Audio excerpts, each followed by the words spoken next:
cometiendo atrocidades. Esta es una nueva etapa que en la jerga de ellos se llama guerra insurreccional o guerra antisistémica. Estamos en ella. 61 años de conflicto violento. ¿Qué pasa cuando un país deja que un conflicto se prolongue tanto tiempo? Porque resulta que la guerra de Colombia es la de mayor duración de toda la historia moderna. ¿Sabías eso?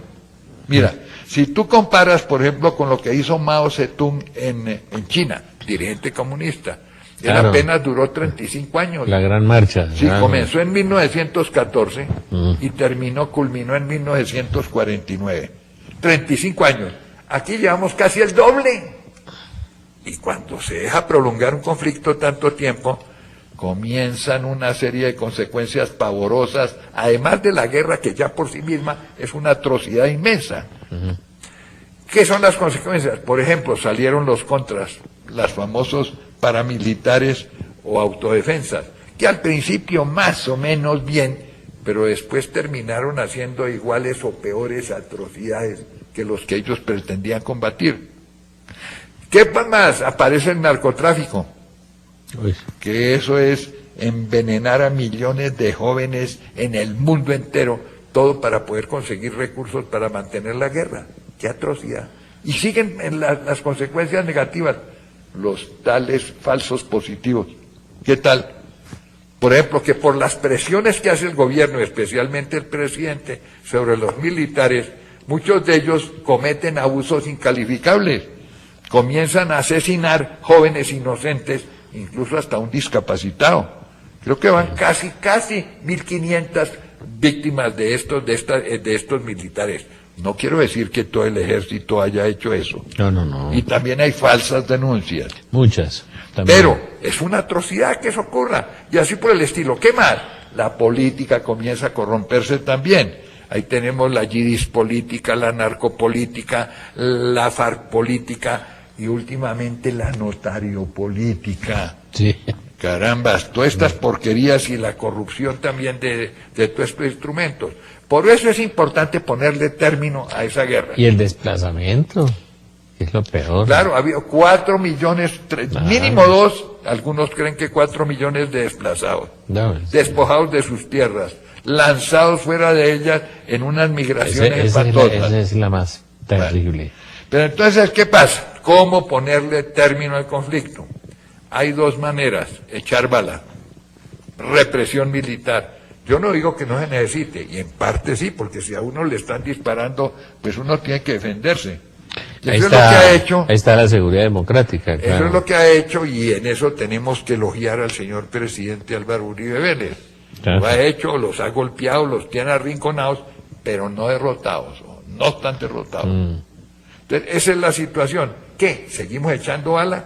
Pues yo he pensado esto, precisamente porque soy católico, y porque creo que tenemos que ser fieles con nuestras ideas. El que odia, dice San Juan, ¿qué dice? Que el que odia es un asesino. Un asesino. Que ya nosotros asesinamos con la sola intención de negativa frente al prójimo. De modo que el odio es uno de los peores vicios y de los peores pecados del hombre, junto con el egoísmo. Egoísmo y odio y soberbia, esos tres, son terribles. Con razón, repito, dice San Juan, que el que odia ya cometió crimen en su corazón. Y por eso es importante expulsar de nuestro corazón los odios y los rencores, para podernos dar la habilidad de poder pensar en calma y hacer la paz. El que odia y el que tiene rencor permanece prisionero de sus odios y permanece en el pasado y no es capaz de construir el futuro.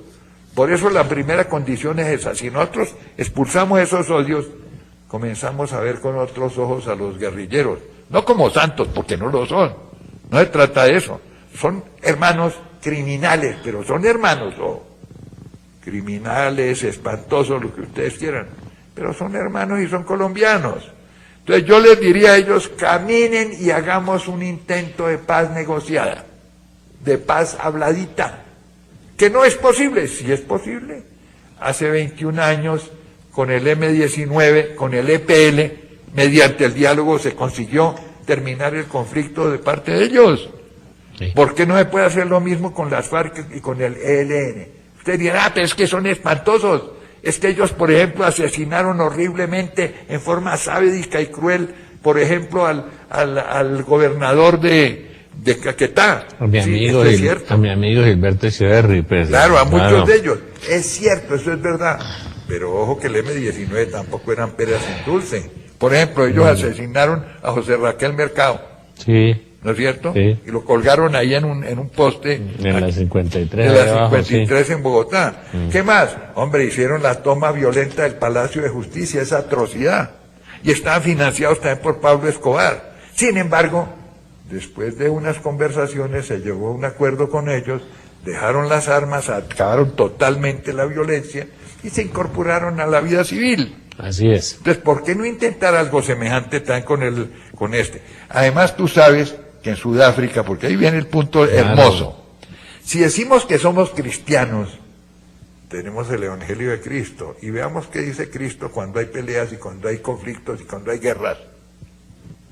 Un obispo anglicano, Monseñor Desmond Tutu, Premio Nobel, sí. Premio Nobel de Paz, se le acercó al entonces gobernante de Sudáfrica, Ferdinand de Klerk, un personaje que estuvo el año pasado aquí en Bogotá, invitado por el periódico El Espectador, y dio conferencias.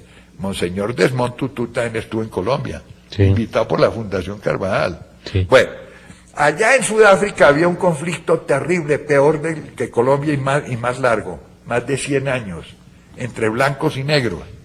Una minoría blanca, los famosos Boers, holandeses, llegaron a sangre y fuego y se apoderaron de ese país y sometieron a los pobres negros a una tiranía atroz, que es el famoso apartheid. Y explotación. Y explotación y la cosa más inicua. Sí, llega este obispo y le pide audiencia al mandamás, en ese momento, repito, Ferdinand de Klerk. Le dice, señor de Klerk, ustedes los blancos dicen que son cristianos, nosotros los negros también somos cristianos. Pues si tenemos el cristianismo en común, común, ¿por qué no aplicamos el Evangelio de Cristo y acabamos este atroz conflicto? Él le dijo, ¿y en qué consiste el Evangelio? En 3 cositas, le dijo él.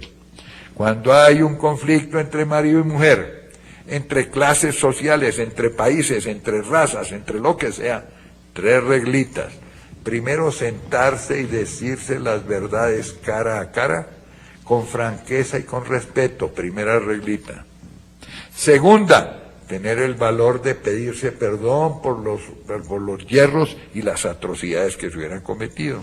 Y tercera, tener más valor para enmendar los yerros, hacerse amigos y comenzar una nueva vida de reconciliación y de paz. Y dijo él, me suena.